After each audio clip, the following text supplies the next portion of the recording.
آج کا دن انتہائی تاریخ کا روشن ترین دن ہے. اس لیے بھی روشن ہے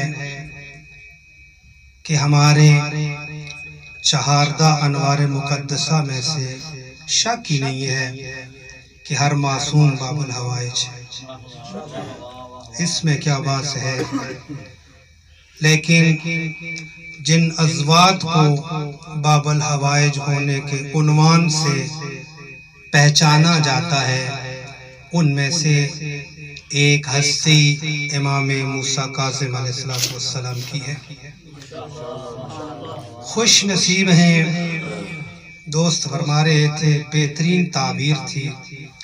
اگر عمر نوح بھی عطا ہو جائے اور انسان اس نعمت عظمیٰ کا شکر ادا کرنا چاہے تو قطعاً نہیں کر سکتا.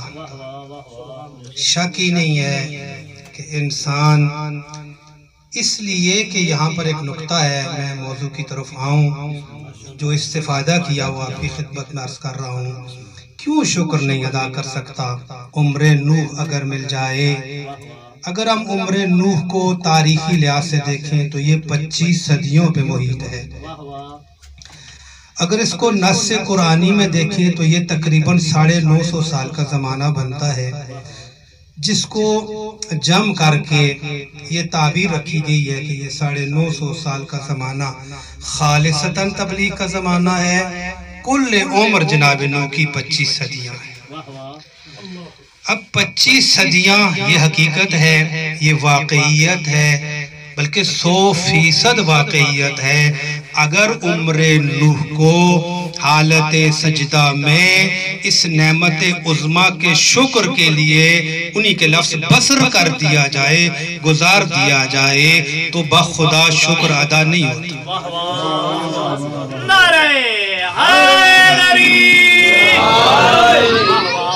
کیوں شکر ادا نہیں ہوتا؟ سوال یہ کیوں شکر ادا نہیں ہوتا. اس سوال کا جواب دے کے اپنے موضوع کی طرف جا رہا ہوں. دیکھیں، شکر کو جو خدا نے قرآن میں مختلف زاویوں سے بیان کیا، فَبِأَيِّ آلَاءِ رَبِّكُمَا تُكَذِّبَانِ تُسْأَلُنَّ يَوْمَئِذٍ عَنِ النَّعِيمِ. ایک ایسا دن ہم نے رکھا ہے جس دن ہم اپنی نعمتوں کے بارے میں تم سے سوال کریں گے. بس یہ ظاہراً منطق قرآن یہ ہے. اب یہاں آ گیا ہوں تو 2 جملے عرض کروں. ظاہراً منطق قرآن یہ ہے کہ جہاں نعمت ہے وہاں شکر ہے.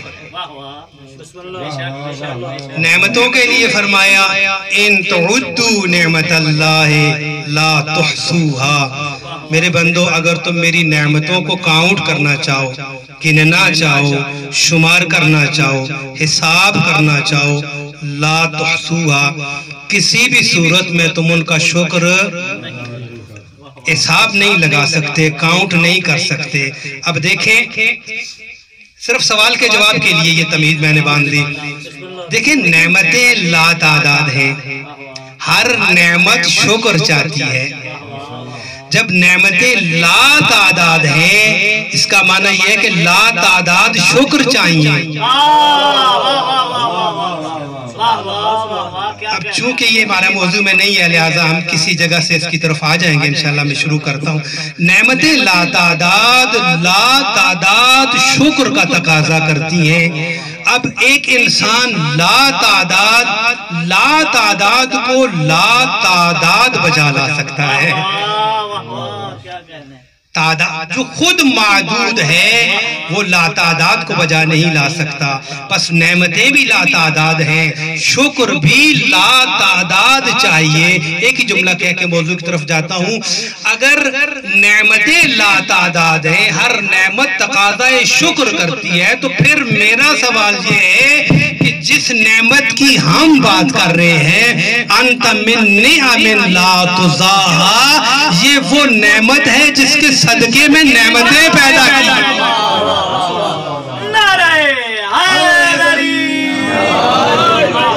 یہ فقط نعمت نہیں ہے، یہ فقط نعمت نہیں ہے، یہ فقط نعمت نہیں ہے، یہ وہ نعمت ہے جس کے صدقے میں نعمتوں کو وجود دیا گیا ہے۔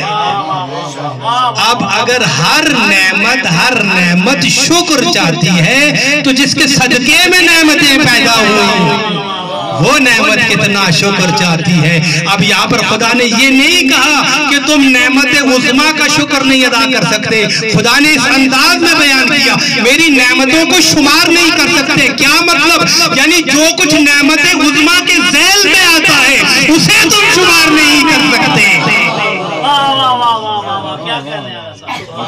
جو نعمت عظمیٰ کے ذیل میں آیا ہے، جو اس کے طفیل میں آیا ہے، جو اس کے صدقے میں آیا ہے، جو اس کے سبب سے آیا ہے، اسے نہ تم شمار کر سکتے ہو، نہ اس کا شکر ادا کر سکتے ہو، جائے کہ جو وجہ تخلیقات نعمات ہیں ان ہستیوں کا شکر کہتے ہیں۔ صلوات پڑھنے بابا زبردست۔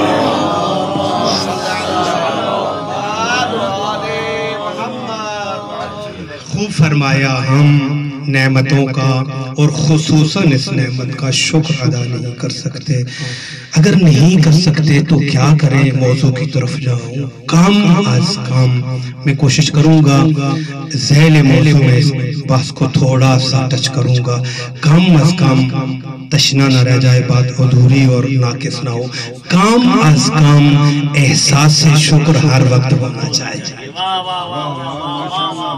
احساس شکر ہر وقت ہونا چاہیے، احساس ندامت ہر وقت ہونا چاہیے کہ خالق نے، اس صاحب منان نے ہمارے اوپر ایسی ہستیوں کو بھیجا جن کے بھیجنے کو احسان فرمایا۔ فرمایا لقد من اللہ علی المؤمنین اذ بعث فیہم رسولا۔